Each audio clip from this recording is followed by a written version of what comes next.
এখন বর্তমানে অনেক স্টুডেন্ট আছেন যারা নিজেদের ফিউচার নিয়ে খুব কনফিউজ থাকে। আচ্ছা আচ্ছা, তো তাদের ক্ষেত্রে আপনার পার্সোনাল অ্যাডভাইসটা কি হবে?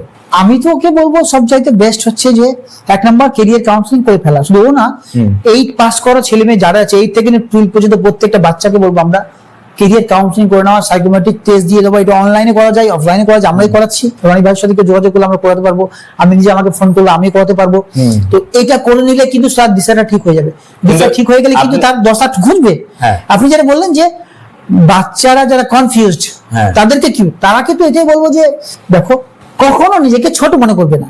প্রথমে 1 নম্বর প্রশ্ন যে কখনো তুমি নিজেকে না, তোমার বন্ধু জব পেয়ে গেছে, তোমার বন্ধু কোন একটা কাজ পেয়ে গেছে, ওকে দেখে তুমি কখনো নিজেকে ছোট মনে করবে না যে আমি তো পাচ্ছি না, আমার কখন নাম্বার আসবে, যত কিছু আমার সাথে সমস্যা করছে।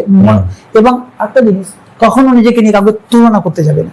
ওর টাইম এসছে, আপনার টাইম আইগা, একটা কথা আছে না, আপনার টাইম আইগা, টাইম হয়তো আসেনি আর সবার টাইম তো একসাথে আসবে না। হয়তো একটা চাইনিজের একটা গল্প এখানে বলতে ইচ্ছে হচ্ছে, একটা চাইনিজ একটা বাম্বু গাছ, চাইনিজ বাম্বু একটা গাছ আছে।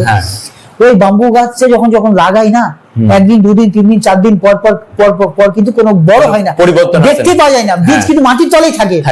তো হয়তো তোমার কিছু আসছে না, তুমি কনফিউজ, হয়তো আল্লাহ তোমাকে তৈরি করছে, তোমার ট্রেনিং চলছে। তোমাকে সূর্যের মতো জ্বলতে গেলে তোমাকে তো সূর্যের মতো পুড়তে হবে।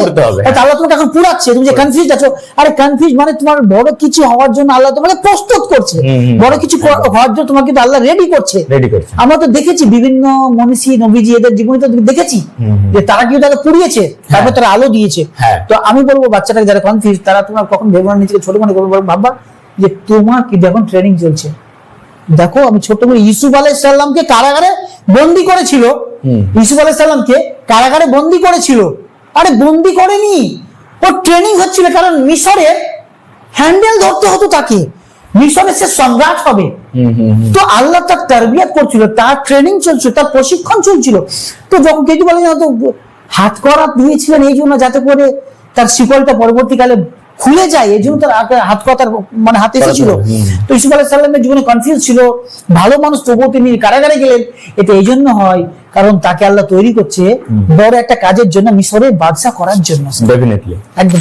স্যার, আপনি যেহেতু উত্তরটা দিলেন খুব সুন্দর লাগলো ক্যারিয়ার কাউন্সিলিং নিয়ে, তো আমার একটা প্রশ্ন হচ্ছে যে ক্যারিয়ার কাউন্সিলিং বিষয়টা অনেকে আমাদের এখানে বোঝে না। আচ্ছা আচ্ছা, তো আপনি যদি একটু বলতেন বিস্তারিত। মানে এখানে কিছু না, এখানে অ্যাকচুয়ালি দুটো স্টার করা যায়, একটা অফলাইনে করা যায়, একটা অনলাইনে করা যায়। আমি একটা অনলাইনে বলি, অনলাইনে অ্যাকচুয়ালি একটা পোর্টাল আছে, সরকারি পোর্টাল আছে, wbcareerportal.in।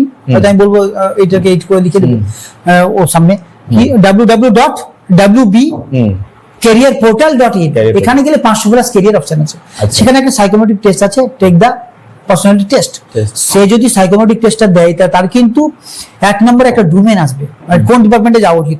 যেমন এডুকেশন একটা ডিপার্টমেন্ট, যেমন সে আপনার ধরে নিন যে আইবিপিএস একটা ব্যাংক একটা ডিপার্টমেন্ট, যেমন হতে পারে কি একটা কি বললাম, একটা বললাম যে একটা এডুকেশন একটা ডিপার্টমেন্ট, একটা ব্যাংক একটা ডিপার্টমেন্ট, একটা ডিফেন্স একটা ডিপার্টমেন্ট, ওকে, একটা ফ্যাশন জগতের একটা ডিপার্টমেন্ট। এরকম কিন্তু 21 খানা ডিপার্টমেন্ট আছে। তো এই ডিপার্টমেন্ট, ইঞ্জিনিয়ারিং একটা ডিপার্টমেন্ট, সায়েন্স একটা ডিপার্টমেন্ট, আর্টস একটা ডিপার্টমেন্ট, এইভাবে ডিপার্টমেন্ট 21 খানা আছে। আমরা জানি আর্টস সায়েন্স কমার্স 3 খানা না, 21 খানা ডিপার্টমেন্ট আছে। 21 খানা ডিপার্টমেন্টের যে কোনো একটা ডিপার্টমেন্ট শো করবে, এক দুই দিন শো করবে, কিন্তু 1 নম্বরে যেটা আসবে না, ওই ডিপার্টমেন্টে তার যাওয়া উচিত। মানে সব সেটা কিন্তু জানতে পারবে, মানে ওই রিলেটেড সব থেকে মানে তার কাছে ক্লোজ, এবং ওই রিলেটেড ও ক্যারিয়ার 15-20 খানা ক্যারিয়ার পাবে। ওকে, তার প্রথমে ডোমেন, তার সাইকোমেট্রিক টেস্ট দিয়ে প্রথমে ডোমেন ঠিক হবে যে কোন ডিপার্টমেন্টে তার যাওয়া উচিত, এবং ওই ডিপার্টমেন্টে 20-22 খানা তার আছে, মানে ভাগ আছে, চাকরি। তার কোনটা পছন্দ অটোমেটিক্যালি কিন্তু চয়েস করতে পারবে। তাহলে অনলাইন খুবই সহজ। এক্ষেত্রে তাহলে স্যার সুবিধা যেটা হবে, তার মানে ফিউচার প্ল্যানটা খুব ক্লিয়ার হয়ে যাবে, একদম দিশাটা পেয়ে যাবে যে আমার এদিকে যাওয়া উচিত। আচ্ছা আচ্ছা, একদম স্যার, ধন্যবাদ আপনাকে।